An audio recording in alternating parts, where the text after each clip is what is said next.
नमस्कार दोस्तों, स्वागत है आप सभी का आपके अपने प्यारे से यूट्यूब चैनल स्टडी वर्ल्ड में। अगर आप चैनल पर नए हैं तो चैनल को सब्सक्राइब जरूर करें और वीडियो पसंद आए तो लाइक करना ना भूलें। हम आपको बता दें कि जिनको भी बिहार मैट्रिक परीक्षा 2027 में एग्जाम देना है उनके लिए वीडियो बहुत ही खास होने वाला है, क्योंकि आज हम लोग हिंदी का, जिसका नाम है जनतंत्र का जन्म, जिसका लेखक है रामधारी सिंह दिनकर। तो चलिए शुरू करते हैं अपना पहला क्वेश्चन के साथ। तो जनतंत्र का जन्म कविता के कवि कौन है? Option number A Kunwar Narayan, B Sumitranand Pant, C Agyeya, D Ramdhari Singh Dinkar. तो जनतंत्र का जन्म आधुनिक हिंदी साहित्य का एक प्रख्यात कवि रामधारी सिंह दिनकर द्वारा रचित है। तो आपका ऑप्शन नंबर जो हो जाएगा वो आपका डी करेक्ट हो जाएगा, option number D. Question number second पर है कि रामधारी सिंह दिनकर किस गांव के निवासी थे? Option number A Mokama, B Buxar, C Muzaffarpur, D Simaria. तो राष्ट्र कवि दिनकर जी का जन्म बेगूसराय जिले के सिमरिया में हुआ था। तो आपका ऑप्शन नंबर जो हो जाएगा वो आपका डी करेक्ट हो जाएगा, option number D Simaria. Question number third बोला कि दिनकर जी का माता का नाम क्या था? Option number A Manroop Devi, B Dhanroop Devi, C Roopvati Devi, D Kalavati देवी। तो दिनकर जी का जो माता का नाम था ना, वो था क्या था? मानरूप देवी था। तो आपका ऑप्शन नंबर जो हो जाएगा वो आपका ए करेक्ट हो जाएगा, ऑप्शन नंबर ए। क्वेश्चन नंबर फोर बोला है कि दिनकर जी का जन्म कब हुआ था? ऑप्शन नंबर ए 20 सितंबर 1908 को, बी 21 सितंबर 1908 को, सी 22 सितंबर 1908 को, सी 23 दिसंबर 1908 को। तो दिनकर जी का जो जन्म हुआ था ना, वो कब हुआ था? 23 सितंबर 1908 को सिमरिया में हुआ था। तो आपका ऑप्शन नंबर जो हो जाएगा वो आपका डी करेक्ट हो जाएगा। क्या हो जाएगा? Option number D. Question number five पर है कि दिनकर जी के पिता थे। Option number A Prabhakar Singh, B Suryadev Singh, C Ravi Singh, D Dinesh Singh. तो दिनकर जी का जो पिता थे वो कौन थे? तो रवि सिंह से। क्या थे? रवि सिंह से। तो आपका ऑप्शन नंबर जो हो जाएगा वो आपका सी करेक्ट हो जाएगा। क्वेश्चन नंबर सिक्स बोला कि दिनकर जी किस युग के प्रमुख कवि थे? ऑप्शन नंबर ए भारतेंदु युग के, बी छायावादी युग के, सी उत्तर छायावादी युग के, डी इनमें से कोई नहीं, है ना। तो दिनकर जी जो थे ना, वो किस युग के कवि प्रमुख माने जाते थे? तो दिनकर जी हिंदी साहित्य के उत्तर छायावाद के युग के कवि माने जाते थे। तो आपका ऑप्शन नंबर सी करेक्ट हो जाएगा। क्वेश्चन नंबर सेवन बोला कि दिनकर जी मैट्रिक पास कब किए थे? ऑप्शन नंबर ए 1927 में, बी 1928 में, बी 1929 में, डी 1930 में। तो दिनकर जी 1928 में Mokama Ghat railway high school से अपना मैट्रिक यानी कि 10वीं की परीक्षा पास किए थे, है ना। तो आपका ऑप्शन नंबर जो हो जाएगा आपका बी करेक्ट हो जाएगा, है ना। कहाँ से किए थे? तो याद रखना है Mokama Ghat railway high school से। ऑप्शन नंबर आपका बी करेक्ट हो जाएगा। क्वेश्चन नंबर 8 बोल रहा है कि दिनकर जी ने बीए ऑनर्स कब किया था? ऑप्शन नंबर 1930, बी 31, सी 32, सी 33, है ना। तो दिनकर जी ने बीए ऑनर्स जो किए थे वो पटना कॉलेज से इतिहास विषय में बीए ऑनर्स किए थे। तो आपका ऑप्शन नंबर जो हो जाएगा वो आपका सी करेक्ट हो जाएगा, है ना, option number C. Question number 9 बोल रहा है कि दिनकर जी किस हाई स्कूल में प्रधानाध्यापक रहे? Option number A Mokama Ghat railway high school, B HC high school बारहवीं, सी सर गणेश दत्त उत्तरी मध्य विद्यालय Patna, B Patna collegiate high school Patna. तो दिनकर जी ने हाई स्कूल में जो प्रधानाध्यापक रहे थे वो एचसी स्कूल बारहवीं में रहे थे, है ना। बीए करने के बाद एचसी स्कूल बारहवीं में प्रधाना हेड मास्टर के रूप में कुछ समय कार्य किए थे, है ना। तो आपका ऑप्शन नंबर जो हो जाएगा वो आपका बी करेक्ट हो जाएगा। नेक्स्ट क्वेश्चन कह रहा है कि रसवंती के रचनाकार है। Option number Sumitranandan Pant, B Ramdhari Singh Dinkar, C Agyeya, D Suryakant Tripathi Nirala. तो रसवंती के जो रचनाकार थे ना वो कौन थे? तो रसवंती जो था दिनकर जी का एक प्रमुख और सुंदर काव्य कृति था, जिनमें उनके कोमल श्रृंगारिक भाव देखने को मिलते थे। तो आपका ऑप्शन नंबर जो हो जाएगा वो आपका बी करेक्ट हो जाएगा।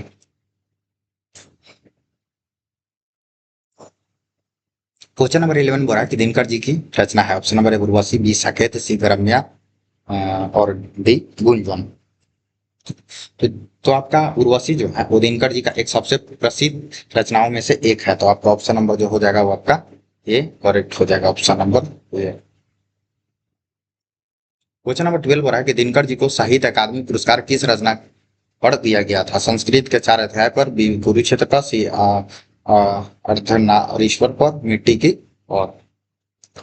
तो दिनकर जी को उनकी प्रसिद्ध गद्य रचना संस्कृत के 4 अध्याय के लिए 1959 में प्रतिष्ठित साहित्य अकादमी पुरस्कार से नवाजा गया था। तो आपका ऑप्शन नंबर जो हो जाएगा आपका ए करेक्ट हो जाएगा, ऑप्शन नंबर ए संस्कृत के 4 अध्याय के लिए। दिनकर जी को किस रचना पर ज्ञानपीठ पुरस्कार मिला? ऑप्शन नंबर ए प्राणभंग, बी रसिम रथी, सी उर्वशी, डी नील कुसुम। तो दिनकर जी को उनके प्रसिद्ध काव्य नाटक उर्वशी के लिए 1972 में हिंदी साहित्य का सर्वोच्च जो था सम्मान भारतीय ज्ञानपीठ पुरस्कार प्राप्त हुआ था, है ना। तो आपको याद रखना है 1972 में मिला था। कब मिला था? 1972 में। 1900 आपका 72 में इनको मिला था, याद रखना 1972 में। क्वेश्चन नंबर 14 बोला कि जनतंत्र का जन्म कविता में कवि ने किसे शक्तिशाली कहा है? ऑप्शन नंबर ए जनता को, बी राजा को, सी देवता को, डी राक्षस को। तो लोकतंत्र हो या जनतंत्र हो, उसमें असली ताकत जनता के हाथों में होती है। कवि ने कविता में कहा है कि जब जनता की तन, तंती है तो बड़े बड़े सिंहासन डोल जाते हैं, है ना। तो आपका ऑप्शन नंबर जो हो जाएगा वो आपका ए करेक्ट हो जाएगा, ऑप्शन नंबर ए। क्वेश्चन नंबर 15 बोला है कि गवाच का अर्थ है। ऑप्शन नंबर ए गौ की सिंह, बी गौ की आंखें, सी बड़ी खिड़की, डी इनमें से कोई नहीं। तो गवाच एक संस्कृत शब्द है जिसका शब्दार्थिक जो शाब्दिक अर्थ है वो बड़ी खिड़की या झरोखा होता है ना। तो आपका याद रखना है ऑप्शन नंबर जो हो जाएगा आपका सी करेक्ट हो जाएगा, option number C. Question number 16 बोला कि उर्वशी किसकी कृति है ना। तो उर्वशी जो है ना वो आपका सिंह का कृति है। तो उर्वशी जो है वो रंधारी से दिनकर का है। तो आपका ऑप्शन नंबर बी करेक्ट हो जाएगा। क्वेश्चन नंबर 17 बोला है कि दिनकर को साहित्य अकादमी पुरस्कार किस कृति पर मिला था? ऑप्शन नंबर ए सामधेनी पर, संस्कृत के 4 अध्याय पर, सी उर्वशी पर, डी दबंत गीत पर, है ना। तो दिनकर को साहित्य अकादमी पुरस्कार जो मिला था वो किसके लिए मिला था? तो संस्कृत के 4 अध्याय के लिए मिला था। तो आपका ऑप्शन नंबर जो हो जाएगा आपका बी करेक्ट हो जाएगा, option number B. Question number 18 बोला है कि दिनकर किस विश्वविद्यालय से उपकुलपति बनाए गए थे, है ना। बिहार विश्वविद्यालय, पटना विश्वविद्यालय, भागलपुर विश्वविद्यालय, मगध विश्वविद्यालय। तो दिनकर जी को बिहार के भागलपुर विश्वविद्यालय के उप कुलपति यानी कि वाइस चांसलर के पद पर कार्य कर रहे थे। तो आपका ऑप्शन नंबर जो हो जाएगा वो आपका सी करेक्ट हो जाएगा, ऑप्शन नंबर सी भागलपुर विश्वविद्यालय से। क्वेश्चन नंबर 19 बोला है कि दिनकर जी ने जनतंत्र का जन्म शीर्षक कविता में दुधमुही शब्द का प्रयोग किसके लिए किया है? अपनी बेटी के लिए, समाज के किसी बालिका के लिए, जनता के लिए, पड़ोस के बच्ची के लिए। तो तत्कालीन जो मतलब शासक या राजा जनता ना समझ और दुधमुही बच्चा की तरह समझते हैं जिसे 2-4 खिलौने देकर बहलाए जा सकते हैं। कवि ने इसी मानसिकता पर चोट करने के लिए शब्द प्रयोग किया है जनता के लिए। तो आपको ऑप्शन नंबर जो हो जाएगा वो आपका सी करेक्ट हो जाएगा, option number C. Question number 20 बोला है कि राजतंत्र का जन्म शीर्षक कविता में कवि ने किसे देवता कहा है? यहाँ जो है टाइपिंग मिस्टेक है ना, राजतंत्र लिखा गया है, यहाँ आपका हो जाएगा जनतंत्र हो जाएगा ना, जनतंत्र हो जाएगा, जन जनतंत्र का जन्म शीर्षक कविता में कवि किसे देवता कहा है? तो कवि के अनुसार जनतंत्र के देवता मंदिरों, मस्जिदों या राजमहलों में नहीं रहते, बल्कि असली देवता देश के किसान और मजदूर हैं जो सड़कों पर गिट्टी तोड़ रहे हैं और खेतों में काम कर रहे हैं। तो आपका ऑप्शन नंबर जो हो जाएगा वो आपका डी करेक्ट हो जाएगा, किसान और मजदूर।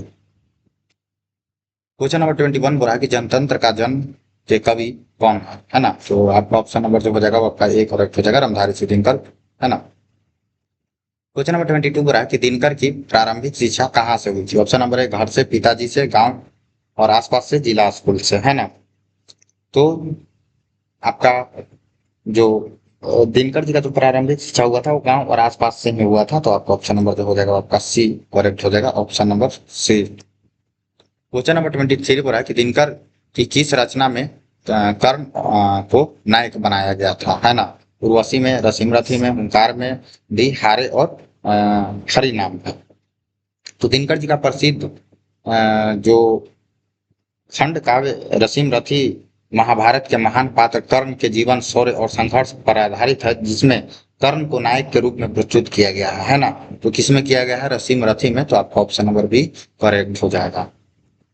क्वेश्चन नंबर 24 पर है कि मिट्टी की और इनकी कृति है। ऑप्शन नंबर पद्य, गद्य, काव्य, इनमें से सभी। तो मिट्टी की ओर जो इनकी कृति है, मिट्टी की ओर दिनकर जी का एक प्रसिद्ध गद्य यानी कि फ्रोज कृति है, जिस जो निबंधों का संग्रह है। तो आपका ऑप्शन नंबर जो हो जाएगा वो आपका क्या हो जाएगा, आपका बी हो जाएगा। गद्य या गद्य बोला जाता है, ऑप्शन नंबर आपका बी। क्वेश्चन नंबर 25 हो रहा है कि दिनकर की प्रमुख काव्य कृति है। ऑप्शन नंबर रेणुका, वीरस्वंती, श्री कुरुक्षेत्र, डी में से सभी। तो दिनकर जी का जो प्रमुख कृति है वो आपका क्या हो जाएगा, दिनकर जी का जो प्रमुख कृति है वो आपका रेणुका भी है, रसवंती भी है, कुरुक्षेत्र भी है। ये तीनों दिनकर जी का रचित बहुत बेहद लोकप्रिय और प्रमुख काव्य कृति है। तो आपका ऑप्शन नंबर जो हो जाएगा आपका डी करेक्ट हो जाएगा, option number D. Question number 26 बोला है कि दिनकर की गद्य कृति है। ऑप्शन नंबर अर्धनरीश्वर, दिनकर की डायरी, व्हाट पीपल, डी इनमें से सभी। तो दिनकर जी का जो गद्य कृति है अर्धनारीश्वर, दिनकर की डायरी और व्हाट पीपल, ये तीनों ही दिनकर जी का महत्वपूर्ण और प्रसिद्ध गद्य है।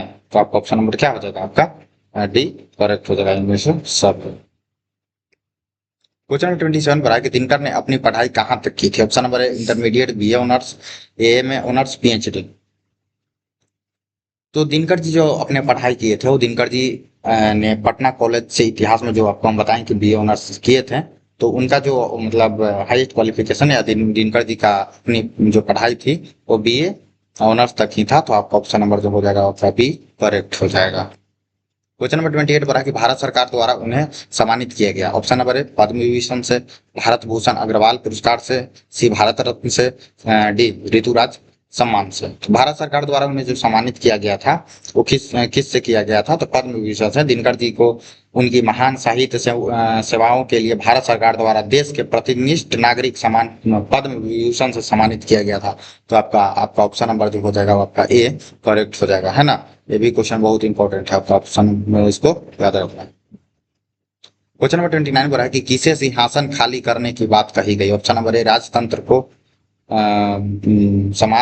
समांतवाद को, ये भी दोनों इनमें से होंगे। तो किसे सिंहासन जो खाली करने का बात कहा गया था, कविता के मुख्य पंक्ति में सिंहासन खाली करो कि जनता आती है। इसके माध्यम से कवि ने पुरानी व्यवस्था यानी कि राजतंत्र या समांतवाद दोनों को उखाड़ फेंकने वाली सिंहासन छोड़ने की बात कही थी। तो आपका ऑप्शन नंबर जो हो जाएगा आपका ए एंड बी दोनों हो जाएगा। तो आपका ऑप्शन नंबर सी करेक्ट हो जाएगा। क्वेश्चन नंबर 30 बोला है कि दिनकर जी का निधन कब हुआ था। ऑप्शन नंबर है वो 1 जनवरी 1971, बी 22 फरवरी 1972, सी 23 मार्च 1973, 24 अप्रैल 1974। तो राष्ट्र कवि रामधारी सिंह दिनकर जी का जो निधन हुआ था वो आपका 24 अप्रैल 1974 को हुआ था। तो आपका ऑप्शन नंबर जो हो जाएगा वो डी करेक्ट हो जाएगा।